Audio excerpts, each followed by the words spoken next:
Good day, everyone. Welcome to Seeking the Truth channel.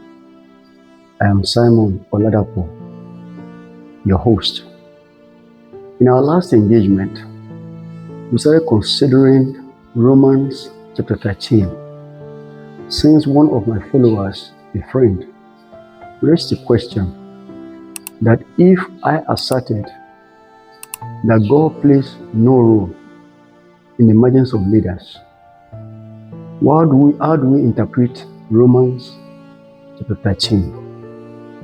And I stated clearly, Romans chapter 13 is one of the most misunderstood and misinterpreted texts of Scripture. Now, in that Romans chapter 13, it says there is no authority. He said we should honor, we should obey, we should submit to all authority, for there is no authority except that which is instituted by God. Now, on the surface, that appears to say we must submit to every authority. But that is not what that scripture is saying. Because right after authority is the word except, or in some versions of scriptures, unless. Now, when we say there is no authority unless or except it is instituted by God, what it's simply saying is that the only authority we must submit to are authorities that are instituted by God. I went further to open our eyes and our mind to the fact that there are so many authorities too that are directly opposite to God and to His will. For instance, in the cults also have authority. In witchcraft, they also have authority. In Ephesians chapter 6, Paul also talks about authorities. And we know clearly that these are not authorities instituted by God. And the question is, if we interpret Romans chapter 13 to mean all authorities should be submitted to, does that also mean that we should submit the authorities of the cults, or the authorities of the witchcraft, or the authorities that Paul talked about in Ephesians 12? And the answer is straight no. So when it says there is no authority except that which God institutes, unless that which God institutes, it simply says the only authority we must submit to are authorities that God instituted. And the question now is, how do we know? How do we differentiate? How do we identify authority that God instituted? Now, do not forget, about 2 episodes before this one, I talked about Proverbs chapter 14, verse 34, which says, righteousness exalts a nation. It says, sin condemns people. How do we know authority that God instituted? The first thing is, any authority that God instituted must pass the scrutiny of righteousness. Now that may sound funny. Let me explain something further. Righteousness has nothing to do with religion. Righteousness has nothing to do with faith. Righteousness is relational. It's the way God judges how people relate with themselves and how they relate with Him as the Almighty God. Righteousness has nothing to do with prayers. Righteousness has nothing to do with fasting. Righteousness has nothing to do with vigil. That is why it says, even our righteousness is like a filthy rag. And I explained that righteousness from the word tzedek is people fulfilling their obligations, being fair, being just, observing the laws of equity between themselves, between human beings, and with God. That's what righteousness means. Now, back to our topic on Romans chapter 13. There is no authority except that which is instituted by God. And we have established further that to know any authority that is established by God, such authority must pass the test, must pass the scrutiny of righteousness. Now, how do we know what constitutes righteousness? Number one, fairness. One of the cardinal principles, one of the cardinal ingredients, one of the things that constitute righteousness is fairness. And what is fairness?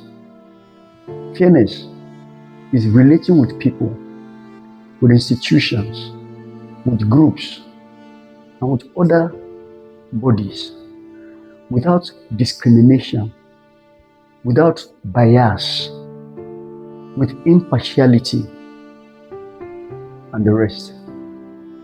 Now, how does this have to do with the emergence of leaders to know whether such leadership is an authority that is constituted by God?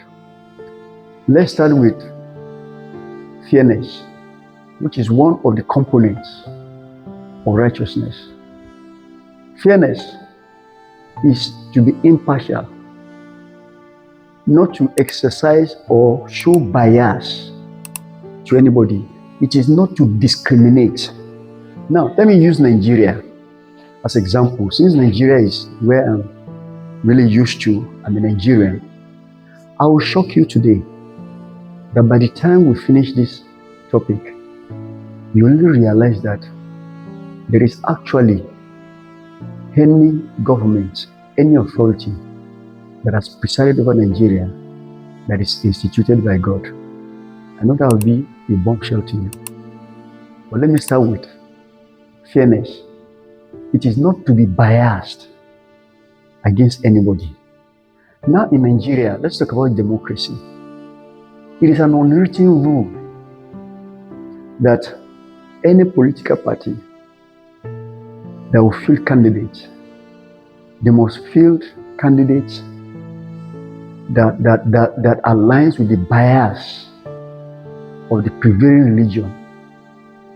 Let's talk Nigeria as a whole. Let's start from Nigeria as a country. It is an unwritten rule that the true recognized religion is Christianity and Islam. But that is not the only religion that you have within Nigerians. You have animists, you have traditionalists. In fact, you have atheists. So by restricting the presidential nomination to just true religion, true faith, you have been biased against some people. You have been biased against the traditionalists. You have been biased against the animists. You have been biased even against those who are atheists. Because Nigeria is a highly religious society. I read a story not long ago of a retired female judge. I read that interview myself. I didn't hear it, I read it. And she said, after retirement, she made it known that she has been an atheist all along. And the person interviewing her was shocked. And he said, but everybody has seen you associated with, I won't say the faith that she associated with so faith. She said, yes. She said, in this country, the moment people know you are an atheist, you can never rise to the top. You can never reach the peak of your profession. Because the moment people know you are an atheist, they discriminate against you. Some even go as far as looking at you as a demon. I read this interview myself. So now, when you talk of to be fair, not to discriminate against anyone, not to entertain bias against anyone, I beg to tell you, there is no political party in this country since the return to democracy that has fulfilled that righteous requirement of fairness. Because by focusing on true faith, true religion, in the nomination of their tickets, they already removed the God factor out of whatever authority will be set up. If truly there's going to be fairness, there will not entertain discrimination or bias against anyone. You should always be setting the standards that, okay, from so-so period, we're going to have nominations. Anybody, regardless of their faith, should be able to contest. Faith should not be an instrument of measuring who qualifies and who does not qualify. I'll stop there today. But take this. Fairness is to exercise no discrimination, no bias, not to be partial against anyone. And on that alone, I can tell you boldly, whoever emerges, whoever is thrown up in position of authority in Nigeria has failed that test woefully. So no leadership in Nigeria qualifies as authority that God instituted. Thank you for spending your time with me today. Please do not forget to like, to share, to subscribe. Drop your questions. We'll discuss them. It's a channel where we seek the truth. Thank you very much for spending your time with me today. Please do have a very restful night. A great weekend rest ahead of you. God bless you. Take care of your family. Bye.